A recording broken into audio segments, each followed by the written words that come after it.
JKC खबर अब तक में आप सभी का स्वागत है। मैं हूं आपके साथ नीरू शर्मा। खबर अब तक में आगे बढ़ने से पहले आइए नजर डालते हैं इस वक्त की प्रमुख सुर्खियों पर। पूर्व सांसद शेख अब्दुल्ला रहमान ने संसद में शरारती तत्वों के अवैध प्रवेश की निंदा। उन्होंने 370 के सुप्रीम कोर्ट के फैसले पर रखी अपनी राय।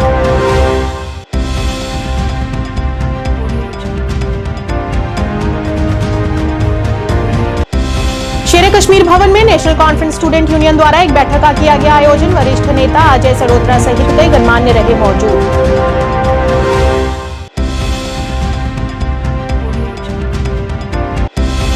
कश्मीर में लगभग 5 लाख प्रवासी पक्षियों का आगमन हुआ। साइबेरिया, यूरोप और मध्य एशिया देशों से होकर पहुंचे कश्मीर के वेटलैंड।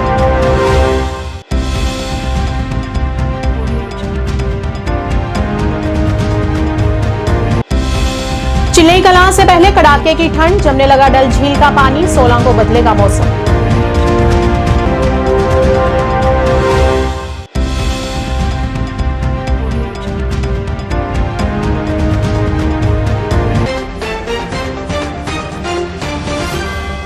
अब समाचार विस्तार से। पूर्व सांसद और forum for piece and territorial integrity of Jammu Kashmir के संस्थापक शेख अब्दुल्ला रहमान के नेतृत्व में एक बैठक का आयोजन किया गया, जिसमें उन्होंने जम्मू कश्मीर के मामलों को लेकर शासन के दोहरे चेहरे की कड़ी आलोचना की। साथ ही उन्होंने कल संसद में कुछ लोगों के घुसने की घटना की निंदा की और कहा कि अगर देश की संसद सुरक्षित नहीं है तो देश की जनता कैसे सुरक्षित हो सकती है। इसके अलावा उन्होंने अनुच्छेद 370 को लेकर सुप्रीम कोर्ट के फैसले पर भी अपनी राय रखी, जबकि उन्होंने राज्य का दर्जा बहाल करने के सुप्रीम कोर्ट के निर्देश का स्वागत किया। असल मौजू पर आए और जिसमें 370 जिसको आर्टिकल जो इंडियन कॉन्स्टिट्यूशन का था उसको हज़फ किया गया है, तो उससे पहले हम कल के वाक़या का जिक्र करें कि पार्लियामेंट पर हमला हुआ एक तरह का, जो नौजवान कूदे। तो ऐसी हालत में मुझे लगता है कि अगर पार्लियामेंट जो जिसमें प्राइम मिनिस्टर भी होते हैं और दीगर मंत्री होते हैं और बाकी मेंबरान पार्लियामेंट होते हैं, चुने हुए लोग होते हैं, अगर वो महफूज नहीं है तो ये मुल्क कितना महफूज है, इससे आप अंदाज़ा कर सकते हैं कि जितने अबडक्शन के केस हो रहे हैं, जितने रेप केसेस हो रहे हैं और जो अफरा तफरी पूरे मुल्क में अंदर है, ख़ासकर माइनॉरिटीज़ को जिस तरह से परेशान किया जा रहा है, तो इन बातों के लिए हम इसके लिए इज़हार अफसोस भी करते हैं और मुतालबा करते हैं कि एक सुप्रीम कोर्ट के जज की निगरानी में इसकी तहकीकात होनी चाहिए पार्लियामेंट के वाक़या की। और ऐसी हालत में सुप्रीम कोर्ट के जज के ज़ेरे निगरानी ये तहकीकात होनी चाहिए। हम समझते हैं कि पूरे मुल्क में जिस तरह से महंगाई है, बेरोज़गारी है, या जिस तरह से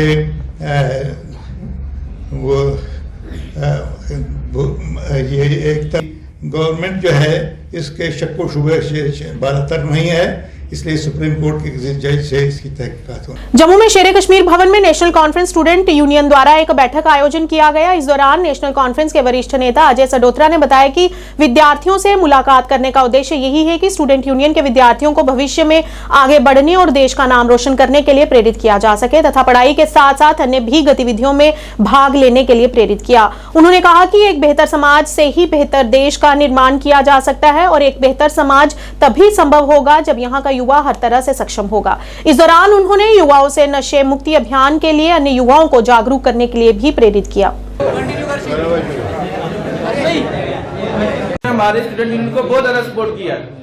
आप में से कोई भी बच्चे को कोई प्रॉब्लम होती है, आप डॉक्टर साहब के पास जा सकते हैं। उनके साहब हैं, उनके बाद हमारे जिनका कुछ लोगों का मैं नाम भूल चुका हूं तो मैं माजरत मैं नहीं ले पाया।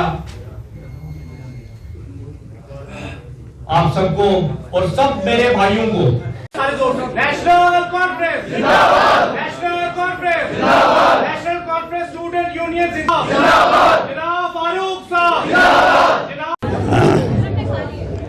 आज हमने नेशनल कॉन्फ्रेंस स्टूडेंट यूनियन की मीटिंग बुलाई थी।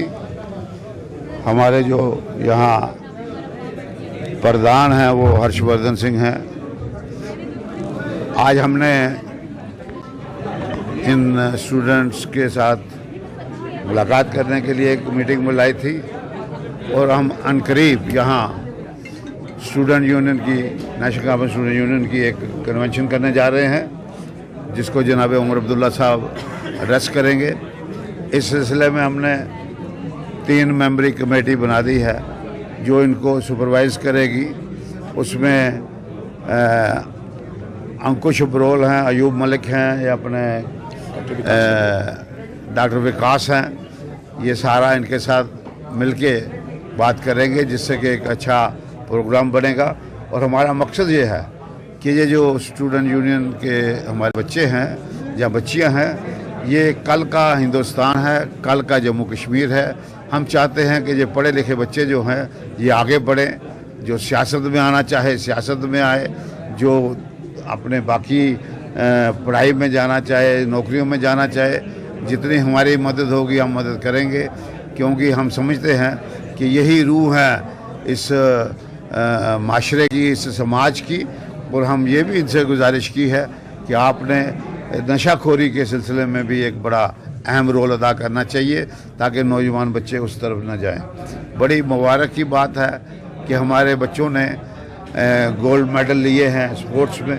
आपने देखा कि इनको भी हमने अवार्ड दिए अपनी तरफ से, और हमने इनको भी इनकरेज किया, क्योंकि हम चाहते हैं कि ये जो नौजवान हैं, स्टूडेंट लोग हैं, ये इनकी ओवरऑल डेवलपमेंट होनी चाहिए।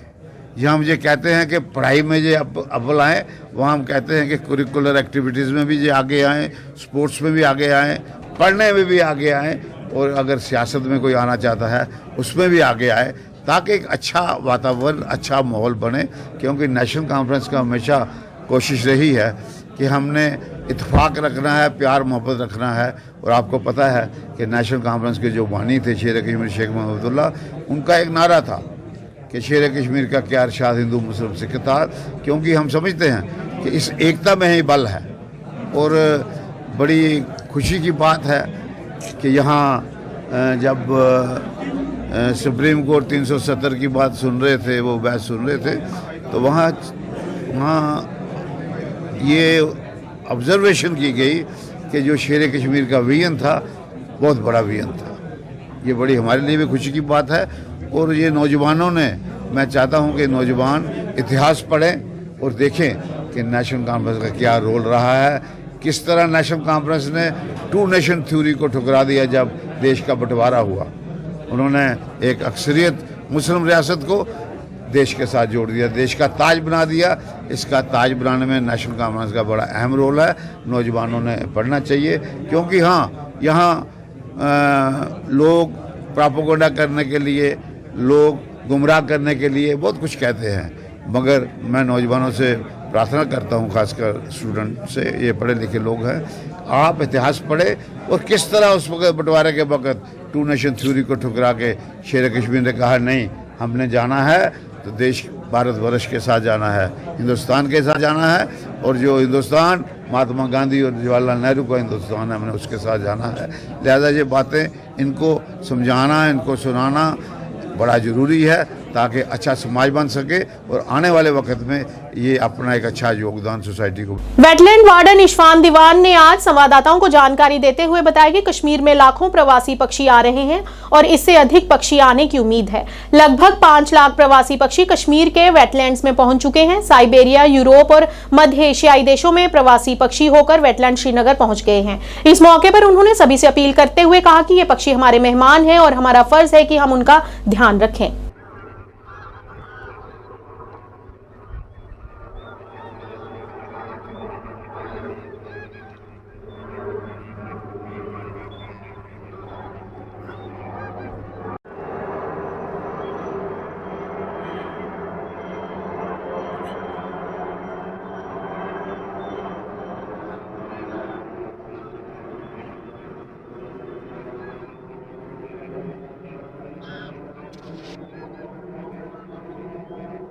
इन इलाकों से यहाँ पर आते हैं, जिसमें central Asian countries, northern Europe और जो भी दुनिया के साइबेरिया वगैरह, इन इलाकों से ये बर्ड्स, क्योंकि वहाँ पर हार्श विंटर्स होते हैं, तो ये यहाँ पर इंडिया या ऐसे ही जगहों पर जहाँ पर इनको सूटेबल हैबिटेट कंडीशंस या क्लाइमेटिक कंडीशंस मिलते हैं, तो वहाँ पर ये आ जाती हैं। पानी को देखकर ही इनका तो मेन यही रहता है, पानी को देखकर ही, क्योंकि these are aquatic birds, they like prefer sitting in this, prefer क्या, उनका हैबिटेट ही यही होता है वेटलैंड्स से। इस वक्त होकर सर का वही मैंने कहा, मैलर्स, गैडविल्स और ये गीज़ भी अभी पिछले दिनों हुई यहाँ पर लगभग 100-200 के करीब गीज़, पोचार्ड्स, वेडर स्पीशीज़ यहाँ पर होंगी। अप्रॉक्सीमेटली लगभग 5 लाख के करीब लास्ट ईयर हमने यहाँ पे रिकॉर्ड किए, और इस वक्त भी यहाँ पर अच्छी खासी तादाद में बर्ड्स मौजूद हैं। देखिए, इसमें ये चीज़ें बनाने के लिए तो इसमें टाइम लगता है। अभी आप यहाँ पर ग्राउंड पे अंडर हुए होंगे तो आपने देखी होंगी यहाँ पर चेंजेस। अभी हमारा स्लोप सेगमेंट्स पे भी काम हो रहा है। इंशाल्लाह 2 या 3 सालों में यहाँ का ये कंप्लीट ये प्रोजेक्ट हो जाएगा, तो यहाँ पर आप you can see the remarkable change. जो नेचुरल इनका फीड होता है, लेकिन जब जैसे ही विंटर्स, जैसे दिसंबर जनवरी में यहाँ पर अगर ये लेक फ्रोज हो जाती है, वाटर बॉडीज़ फ्रोज हो जाते हैं, तब हम आइस ब्रेक करते हैं और इनको in the form of paddy grains इनको आर्टिफिशियल फीड प्रोवाइड करते हैं। अदरवाइज़ इनका फीड नेचुरल होता है। ये वीड्स वहाँ होते हैं, कीड़े मकोड़े और ये मछलियाँ वगैरह, ये इट इज़ नेचुरल। ये these water bodies belong to us all, और इनकी हिफाजत में जैसे बर्ड्स है, पोचिंग इंसिडेंट्स हो रहे हैं, ये मैं लोगों से जो कि यहाँ पर रहते हैं उनसे अपील करूँगी कि ये हमारे मेहमान हैं, इनको तहफ़्फ़ुज़ करने में डिपार्टमेंट का ताउन करें। जम्मू कश्मीर की ग्रीष्मकालीन राजधानी श्रीनगर में आज न्यूनतम तापमान 0 से 5.4 डिग्री सेल्सियस नीचे दर्ज किया गया। इससे पहले बुधवार को श्रीनगर में इस मौसम की अब तक की सबसे सर्द रात रही। इस बार चिलई कलां से पहले ही डल झील के अलावा अन्य जल स्रोत जमने लगे हैं। मौसम विभाग के अनुसार 15 दिसंबर तक मौसम खुश्क रहने की संभावना है, जबकि 16 और 17 दिसंबर को मैदानी इलाकों में बारिश और ऊपरी इलाकों में बर्फबारी की संभावना है। वहीं जम्मू में न्यूनतम तापमान 6.7 डिग्री दर्ज किया गया है।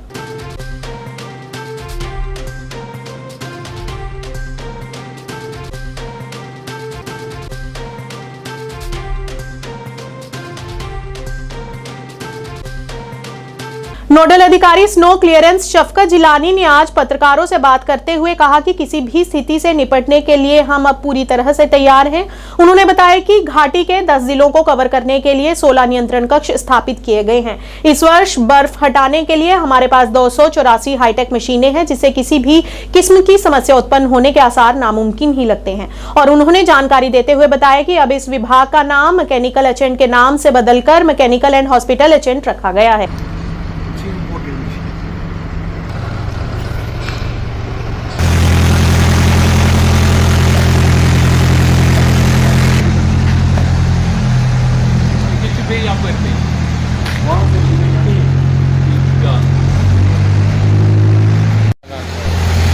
चाइना पर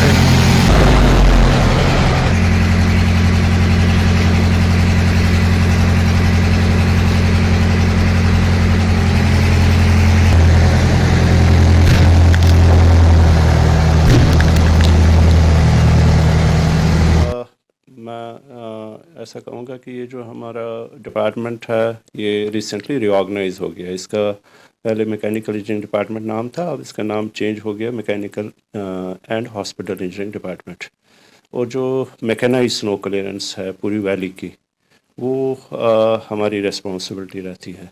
तो इसमें जो हर साल की तरह एक एक्शन प्लान बनता है, और इस बारी हमारा जो एक्शन प्लान है उसमें एक जोन हमारा ऐड हो गया। उसकी वजह ये है कि एक और डिवीज़न जो हंदवारा मैकेनिकल डिवीज़न हमारा ऐड हो गया उसमें। तो इस 4 जोन्स में हमारे जो प्रोविंशियल कंट्रोल रूम है, इनका एक प्रोविंशियल कंट्रोल रूम जो है वो श्रीनगर में रहता है। तो इसके अलावा हमारे पास लगभग 16 कंट्रोल रूम्स पूरी वैली में है, जो लगभग 10 डिस्ट्रिक्ट्स को कवर कर लेता है। हमारे पास लगभग 284 मशीन्स इस बारी हमने रखी है जो मैकेनाइज्ड स्नो क्लियरेंस के लिए तैयार है हर एक कंट्रोल रूम में। तो इसमें इस साल हमने जो है लगभग 42 अभी तक किए हैं ऐड मशीन्स, और भी कुछ लगभग 15-16 मशीन्स और भी ऐड हो रही हैं। लगभग 300 के ऊपर ही मशीन्स हमारी रहेंगी इस पूरे विंटर में। तो इसमें कुछ हमारी जो मशीन्स है, कुछ हाई एंड मशीन्स जो हम एक पोर्शन जो मशीन्स का रहता है वो इंपोर्ट करके लाते हैं हम, जो जर्मनी से या स्विट्ज़रलैंड से या इटली से भी हमने कुछ मशीन्स लाई है जो हेवी स्नोफॉल या एवलांच क्लियरेंस में यूज़ करते हैं। तो इसमें जो हमारी जो कोऑर्डिनेशन रहती है वो बाकी डिपार्टमेंट्स के साथ भी रहती है, जैसे R&B डिपार्टमेंट है या श्रीनगर म्यूनसिपलिटी है, जिनके पास भी कुछ जैसे श्रीनगर म्यूनसिपलिटी के पास लगभग 40 मशीन्स कुछ है ट्रैक्टर माउंटेड, और हमारी कोऑर्डिनेशन रहती है R&B के साथ भी, जो वो आउटसोर्स पे कुछ जैसे JCBs अगर वो लाते हैं उनके लिए जो स्पेशल अटैचमेंट्स रहती हैं वो हम ही प्रोवाइड कर लेते हैं उनको। और इसके बावजूद हमारा जो लास्ट ईयर से हमने जो इसमें कटिंग एजेस है उसमें हमने तब्दीली लाई है। वो हम जो कटिंग एजेस है high molecular high density polyethylene cutting edges लगाते हैं, जिसकी वजह से जो रोड्स की डैमेजेस है वो कम से कम हो। ये हमारा जो प्रोग्राम है इसमें पूरी एडमिनिस्ट्रेशन हमारे सपोर्ट में रहती है, और पूरा हम जो स्टाफ है इसके लिए वो पूरा 24 घंटे हर एक कंट्रोल रूम में तैनात रहता है। और इनका जो हमारी जो स्टाफ है, जो भी हमारे पास जैसे वेदर फोरकास्ट आ जाता है, लाइट मॉडरेट या हाई अलर्ट्स आ जाते हैं हमारे पास, उनको हम बिल्कुल सीरियसली लेते हैं। इसके बावजूद भी कभी भी कोई भी स्नोफॉल कहीं हो जाएगा तो बिल्कुल हमारी जो इंस्ट्रक्शंस है अपने स्टाफ के लिए भी कि वो रात को ही वो स्नो क्लियरेंस क्लियर करें। परिमपुरा में आगजनी घटना के पीड़ितों ने आज सरकार से मदद की गुहार लगाई। उन्होंने कहा कि इस भीषण हादसे में उनका सब कुछ जलकर खाक हो गया है, यहां तक कि उनके आवासीय घर भी अब यहां नहीं बच पाए हैं और अब उनका रहन सहन बड़े कष्टदायी माहौल में खुले आसमान के नीचे हो रहा है, जिसके लिए उन्होंने सरकार से आर्थिक मदद की अपील की।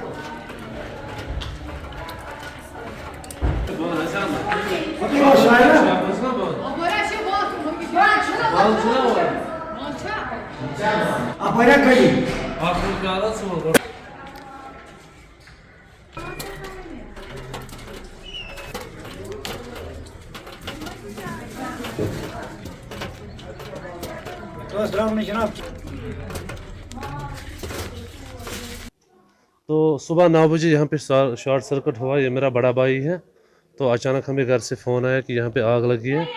तो फिर हम जब यहाँ पहुँचे तो यहाँ के लोकल्स का मैं पहले शुक्रिया अदा कर रहा हूँ कि उन्होंने भी यहाँ पे बहुत ही हेल्प किया है, और फिर फायर इमरजेंसी सर्विस वाले भी आए हैं, उन्होंने भी बहुत ही मदद किया है।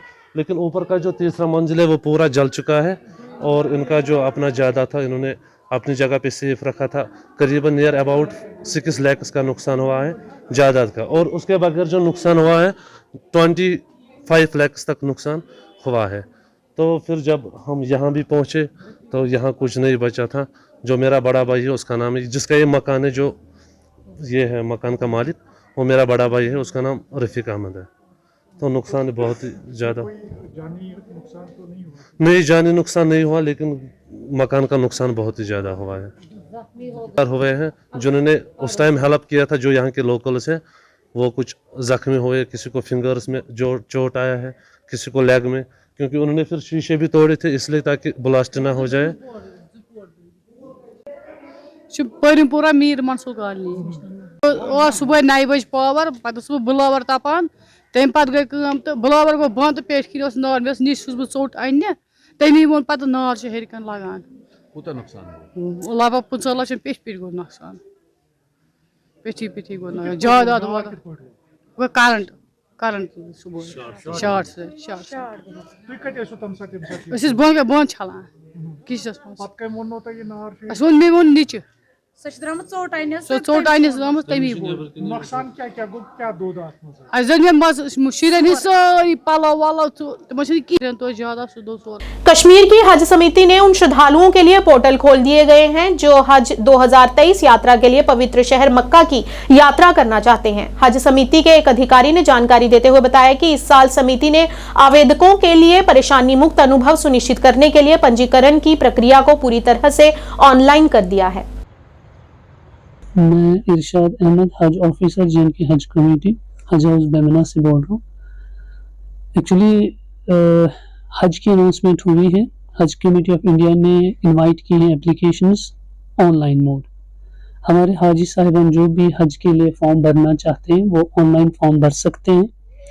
इसकी लास्ट डेट जो रखी गई है फिलहाल 20 दिसंबर 2023 रखी गई है। तो ख़ास ख्याल रखना है कि एप्लीकेशन सिर्फ ऑनलाइन सबमिट करनी है, हार्ड कॉपी यहाँ लाने की ज़रूरत नहीं है, ऑफलाइन कोई मोड नहीं है, बस ऑनलाइन करेंगे सबमिट। उसमें जो प्री रिक्विजिट डॉक्यूमेंट्स है वो है पहले नंबर पे पासपोर्ट, मतलब हाजी के पास, हाजी साहिब जो है उसके पास पासपोर्ट होना चाहिए जिसकी मिनिमम वैलिडिटी होनी चाहिए 31 जनवरी 2025। Passport must be valid up to 31 जनवरी 2025। तो इसके अलावा while filing this Hajj application form upload करने होते हैं फर्स्ट और लास्ट पेज इसका पासपोर्ट का, और एक पासपोर्ट साइज फोटोग्राफ और बैंक पासबुक या बैंक स्टेटमेंट। उस पे हाजी साहब इंश्योर करेंगे दो चीजें, एक तो 16 डिजिट अकाउंट नंबर अगर जेके बैंक का है, और IFSC कोड उस ब्रांच का जहां पे उसका अकाउंट है। अरनिया के सीमावर्ती गांव शेखपुर के शहीद नायक सेना मेडल से सम्मानित रशपाल सिंह का शहीदी दिवस मनाया गया।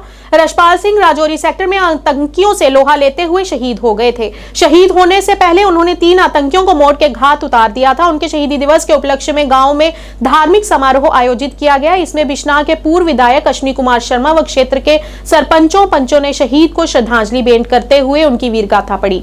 मुख्य अतिथि अश्विनी शर्मा ने कहा कि देश की रक्षा के लिए जो भी जवान शहीद हुए हैं वह हमेशा हमारे दिलों में रहते हैं, वह हमारे रोल मॉडल हैं। बॉर्डर पर तैनात जवान बिना अपनी जान की परवाह किए लोगों की रक्षा करते हैं। हमें रशपाल जैसे जवानों को हमेशा दिलों में बिठाकर रखना चाहिए क्योंकि उन्होंने हमारी रक्षा करते हुए अपनी जान तक कुर्बान कर दी। इस मौके पर उनकी पत्नी ने भी नम आंखों से अपने पति को श्रद्धांजलि अर्पित की। शहीद नायक रशपाल सिंह जी सेना मेडल, उनका आज शहीदी दिवस है। 1999 में राजौरी सेक्टर में आतंकवादियों के साथ लड़ते हुए इन्होंने शहादत पाई थी। आज इनका 24वां शहीदी दिवस है। हम सब यहाँ आए हैं इनके परिवार के साथ मिलकर इनको भावपूर्ण श्रद्धांजलि हमने अर्पित की है। हर वर्ष इसी तरह यहाँ बड़े यहाँ के प्रोमिनेंट लोगों के साथ यहाँ मिलकर, इनके परिवार के साथ मिलकर, इनका परिवार जो है उनकी समाधि पर उनका जो स्टैचू यहाँ लगा है, यहाँ बड़ा ही भव्य कार्यक्रम का आयोजन करते हैं और यहाँ स्कूली बच्चे उनके साथ यहाँ तिरंगा फहरा के राष्ट्रीय गान करके इनको सल्यूट करते हैं, इनको ट्रिब्यूट देते हैं। तो ये हमारी ड्यूटी है, हमारा फर्ज है कि ऐसे अपने महान वीरों को जो इस देश की रक्षा और सुरक्षा के लिए अपनी जानें कुर्बान करते हैं, जब उनके दिन हम मनाएं, उनके शहीदी दिवस मनाएं, तो सब आकर उनको नमन करें, उनको याद करें।